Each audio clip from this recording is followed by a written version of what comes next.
My name is Becky Vanderpool. I'm the Senior Manager of Park Connections with Metro Parks of Butler County. Today I'm at Rentschler Forests, Metro Parks Reichert Road area located in Fairfield Township. There are multiple opportunities here at Rentschler Forest to log off, shut down, and get outside. One of my favorites is to go hiking.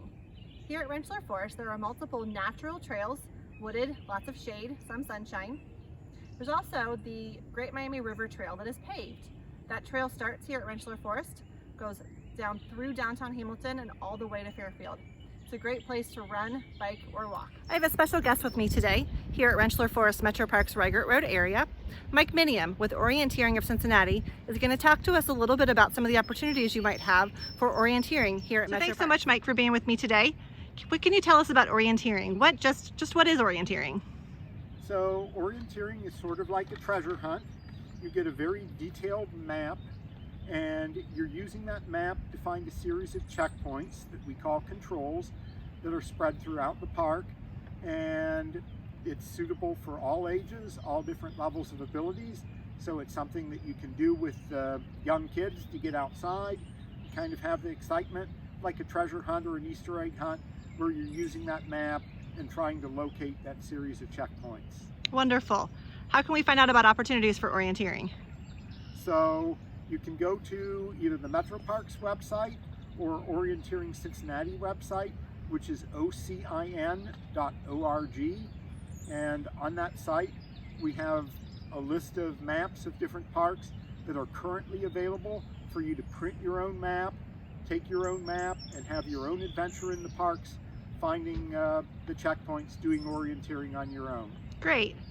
So for folks who've never heard of orienteering before, tell me what orienteering, how it compares to maybe a scavenger hunt or geocaching that other people maybe have heard of before. So it's more like a treasure hunt or using a treasure map than it would be to say geocaching. With geocaching, you're using the technology and the satellite signals are telling you where to go and which direction. With orienteering, you're actually using a map, kind of like an old pirate's treasure map. You're having to figure out where each of those points are located on the map compared to where you are right now, and figure out how you're going to get there. What's the best and easiest way? Is it straight line through a thicket, or is it around on a trail that's much easier and faster? Okay, wonderful. Let's get out on the trail and see what we can find today. Thanks, Mike. So we've made our way to one of the control points here on the trail at Rentschler Forest, and Mike's going to share a little bit more information.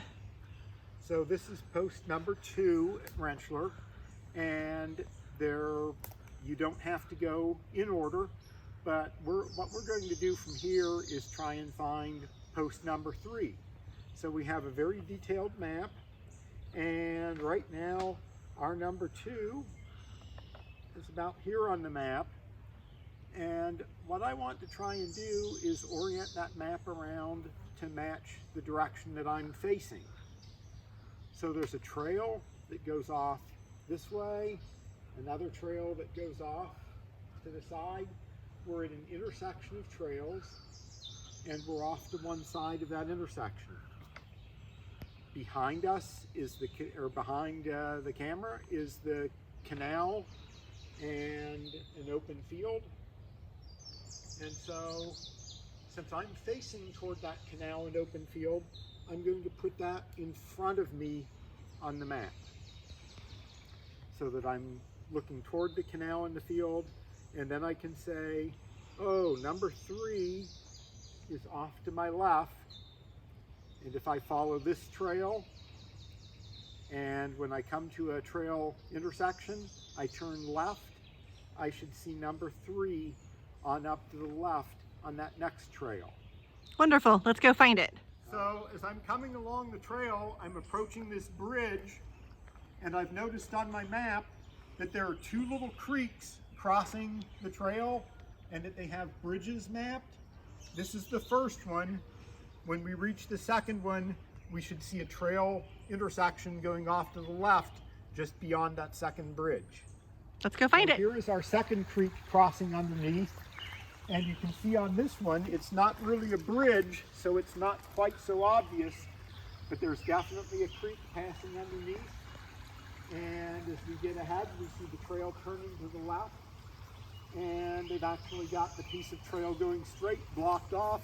So it's very easy for us to know which way to turn here to go toward number 3. So I'm coming up the trail. I notice on my map on the left side there's a green circle which represents this beautiful enormous tree that we've got, and our post is supposed to be right by the tree, and I'm looking, and this one's a little bit hidden. It's a little bit overgrown, but I can see it down here off the trail in the bushes to the left. So sometimes you have to look a little bit to be able to find that post. You don't have to go up and actually touch the post, but there it is right there. Of course, I'd like to mention that these courses are free. So again, you can go to the Orienteering website and you can print your own copy of the map. There's no charge to participate. Thanks for joining us today. I want to give a special thanks to Mike Miniam with OSIN for joining me at Rentschler Forest Metro Parks to talk about the orienteering opportunities here. Mike, tell us just one more time where we can find the information to get started. And again, Orienteering Cincinnati, ocin.org is the website. And again, if you look under events, we have Park Quest, or look for permanent courses, and either of those will get you to maps for Metro Parks. Thanks, Mike. I'll also be posting links to the OSIN site, the maps, and more on the log off, shut down, and get outside pages on the website for Metro Parks of Butler County. That's yourmetroparks.net. Thanks, Mike, so much for joining me today. Thank you for joining me today at Rentschler Forest, Reichert Road area. Check out the Metro Parks of Butler County's website at yourmetroparks.net for ways to enjoy the outdoors and ways to log off, shut down, and get outside. Thank you.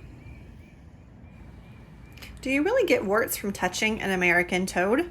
Come back Monday to find out the answer and more about this native amphibian. Have a good weekend.